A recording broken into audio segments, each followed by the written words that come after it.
What is up, guys? It's the Sound Alchemist here with Gersh1. and once again, we're at it to answer more questions from you guys in another installment of For the Greater. This is a video series where we answer the questions left by you, the viewer. If you have a question for us, comment down below. Put a question in front of your question because we get to those questions first. This is a brand new channel. We've been doing this for many, many years, but this is the first time that we are on this channel. So please subscribe and tell your friends to subscribe so that we can answer more questions about Warhammer 40K or whatever your little heart desires. This question is, who replenishes Space Marine ammo when they're out there kicking ass and taking names? Yeah, because that's something you really don't think about in any type of war game or even movie. It's like, oh, these guys have unlimited ammunition. But why? How? And the answer is magic. No, there are actual servitor or ammo servitors that go out and replenish, Space Marine ammo and stuff like that. Yeah, not just that, but they have like ammo dumps. Sometimes Stormbirds will drop ammunition crates, or even drop pods could have extra spare ammo or weapons, etc.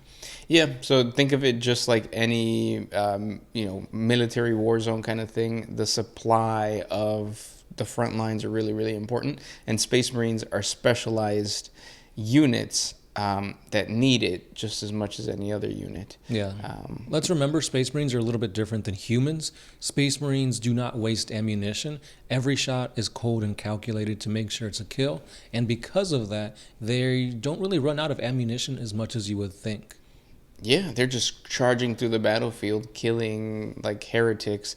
Sometimes 3 to 1 bolter shot. You can remember that the bolter shot is basically a mini grenade, so it explodes as it goes off. Yeah, and then at the same time, you'll see Space Marines picking up weapons of the enemies. Sometimes it's considered heretical. Sometimes it's what needs to be done to get the job done. It'll use it as a club, though.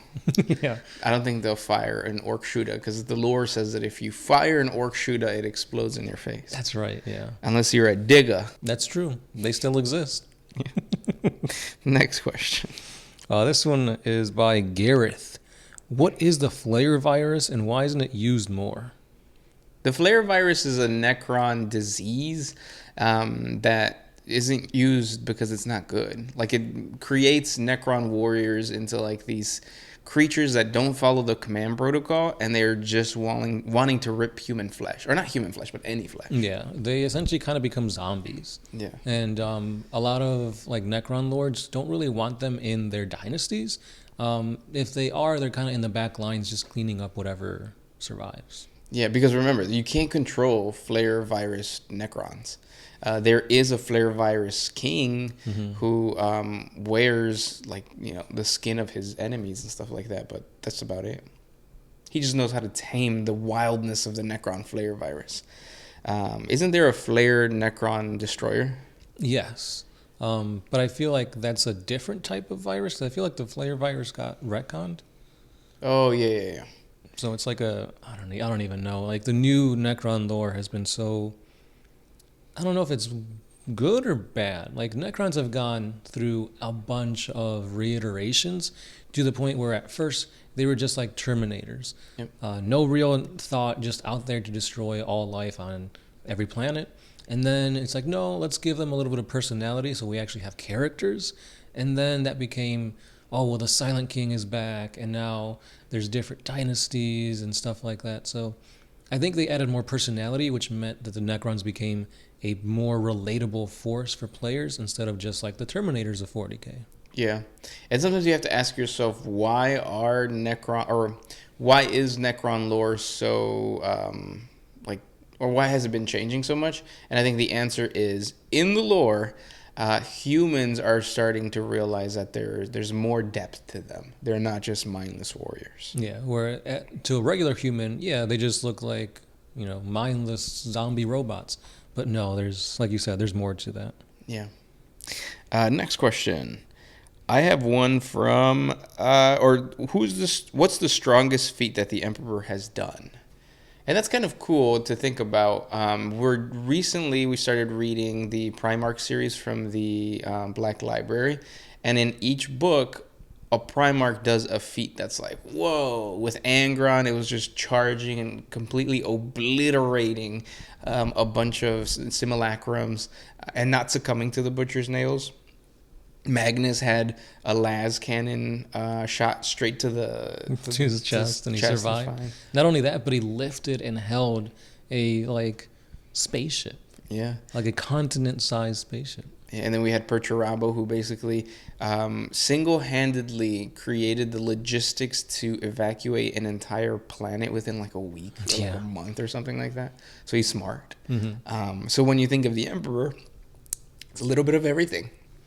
Yeah, and we got to remember that at the same time, the Emperor has done crazy things throughout the heresy, and even right now, where you think, oh, he's not doing anything, he's just sitting on a golden throne. No, this guy is basically a battery for the Astronomicon. He's also granting miracles to all of the Sisters of Battle, and he's fighting against the demons in the warp so they don't go into Terra. So this guy is probably doing the most in a half-dead state than he did when he was alive. Yeah. He is all-powerful in a limited way. Mm-hmm. Yeah. I mean, if he was powerful, he'd be up and running. But yeah. No. He wouldn't be a corpse. Yeah, he wouldn't be a vegetable, just like decomposing. Loser. Yeah, come on. Do better. Yeah. Next question is, do we enjoy the questions that you guys ask us? And the answer is yes. The reason you guys don't see us standing up is because we're always bricked up. Yeah. Every question you guys put, just sends blood rushing from my head down to my other head. Who needs Blue True? Not a sponsor yet. When you have the questions, or when we have the questions that you guys give us. Yeah. So, is the Emperor becoming a god? Love that question. If a Kroot ate the Emperor, would he become a god? Love that question too. The answer is no. Yeah. So yeah, whenever you guys put question in front of your question, that's foreplay to us. Yes. Next question. This one's by Faking It. The Death Watch says that only one Space Marine chapter was found wanting and not worthy to add Primaris Marines to their rank. Which chapter was it? Well, there's no. So what Loyalist chapter was? Yeah. So they're saying that the Death Watch said that in the new lore, like with the Primaris Marines, that there was a chapter that said, nah, we don't want Primaris Marines. Oh, I thought that changed. No. Well, yes and no. It was the Black Templars. Yeah. At first, they're like, yeah, we're not going to get any reinforcements. We don't need any. And this actually escalated to where they actually fired on and killed the custody that was delivering these Primaris recruits to the Black Templars. And it became this whole civil war. But, at the end of the day, they did accept them. Yeah, they apologized. And they realized that, like, oh, no, the Primaris Marines are badass. Mm-hmm. So, of course, we're gonna want them.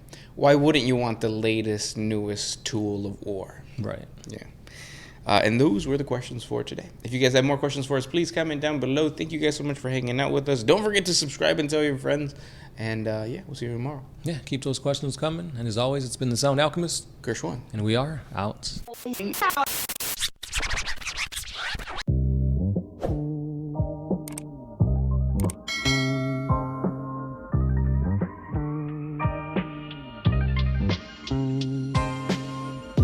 Always used to put my freedom first in any situation.